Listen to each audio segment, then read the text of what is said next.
Stefanos Tsitsipas, kind enough to join us at our Tennis Channel Fan Duel desk. Steph, great to see you. This is a place where you've performed well. Your fourth quarterfinal in 7 appearances here. What is it about this event that makes you feel quite comfortable? Well, it aligns perfectly with Halloween, and I'm really in the mood to play tennis during that period of time. And this is one of the main reasons I've been playing so consistent in Bercy. I really like the winter in Paris. It brings a certain romance and a nice vibe, so it aligns perfectly with the tennis, but also the sightseeing around Paris. I've been enjoying it so far. I've been performing well. I'm mostly proud, not so much with my tennis, mostly I would say with my psychological behavior and insisting when I'm on the court.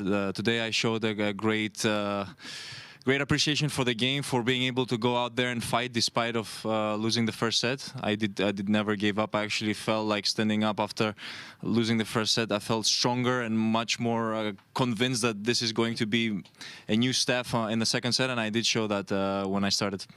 You touched on a lot of different things there. I don't know if I should go into romance or Halloween or the match. A lot of different things. A lot of different things, all very interesting. But as far as the match is concerned, you lost a tough first set breaker. It was fairly one-sided, but then you made a big shift, as you talked about. Did you feel that? And then after that, you were in the driver's seat the whole way.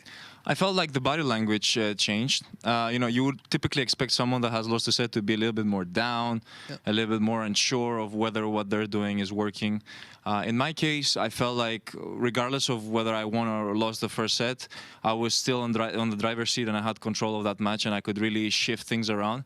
And once I got the first break in the second set, I felt like the whole dynamic of the match changed immediately. I even felt that perhaps the body language, my body language changed, but also my opponent's body language changed, and I really used that to kind of thrive from that place and try and bring my game higher and higher.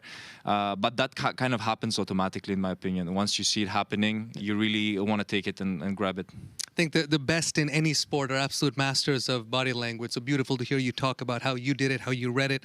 I do want to touch on one technical thing. You made some return adjustments in the second set to give yourself a little bit more time. How did you make that choice? Because you're a player who's capable of doing it a bunch of different styles. So how did you land at sort of taking more time? It would be interesting to see the stats behind it, because I felt like once I started doing it a little bit more often, I disbalanced my opponent's serve. What I mean by that is I felt like there was a certain balance and certain frequency to his serve where he was just kind of comfortable and feeling the game pretty well. But once I started applying that into the match, I felt like things started changing. I felt like he maybe became a bit more nervous of missing his first serve. I suddenly found myself with a little bit more time to kind of think and adjust and play with the height of the ball. So these type of things immediately gave me that confidence that I can actually do much more with the second serve. And immediately when that happened, I felt like, okay, I got this. I'm under control. The stats worked out great, especially in that third set. He looked like he was really struggling and didn't know quite where to serve. His percentage dropped on the I had a lot of percentages, actually. I felt when I was playing that I won a lot of points behind the second serve when I started stepping back. Big time. The percentages went up huge. It's interesting. You can feel that. Okay, let's delve into the other categories here. Halloween. You feel good playing here during Halloween. Are you a Halloween guy? What are some of the characters or costumes you've gone into over the years? Not much. More like this type of costume that I'm wearing now on the court. This is the type of costume that I wear. The Adidas outfit. The warrior. The warrior outfit. I call it the El Greco. The El Greco. The Greek warrior is something you wear well. I saw it somewhere online that they've been selling my outfit for Halloween. I don't know if that's real or not, but I was quite surprised when I saw it. Paula showed me. They need to have beautiful hair along with the outfit, the whole thing, in order for it to really work. A headband. The headband. What else? A broken knee. I broke my knee today. How did you do that? By the way, when you did that, because we've all done it, right? The butt of the racket into the thing. Oh, it my God, hurt so I felt much. so bad for you. Did it take you a minute to recover from that? I guess a Band-Aid should be included in the new Halloween costume because I ruined my knee over there. Hey, listen, at least you weren't bleeding like Rublev. Rublev was just... I actually thought about it when that happened. I'm like, I'm like, Francisco gets this match after match. All of his opponents have knee problems every single time they play. Okay, now, Steph, we are in Paris. This is the most romantic city in the world. So I'm gonna call in a guest star into this interview, if we don't mind. Please. We're fortunate I don't enough want to be doing this alone. Have Miss Badosa here as well, joining us. God. So this is a joint interview now. Paula, great to see you. Easy. Easy. I've been seeing you in the gym a little too much. Look, you're about to break our desk. You're so strong now. I mean, I finished the season. I'm already missing tennis. Can you see? I'm missing you. That's why I'm here. I'm not used to seeing you on that side. It's normally on this side after a win. I know, But, right? I think I suffer more See, seeing it from the outside.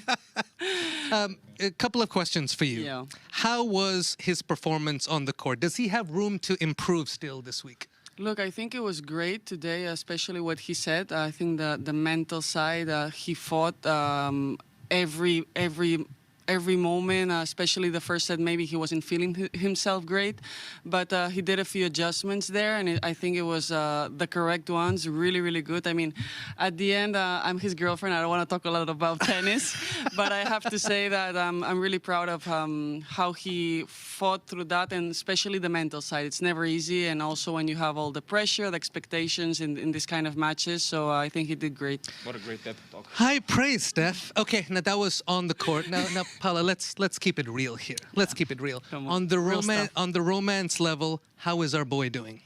He's pretty romantic. He is. Steph. I cannot complain. I would be very surprised if you said the opposite. Yeah, because true. I've been showing it a lot. Yeah. Okay, Tennis Channel, we're all huge fans of Steph and his romance, and these two right here. Guys, that was so fun. Thank That you was so epic. much. Thanks. Pleasure. That was beautiful. Steph, good luck rest of the way.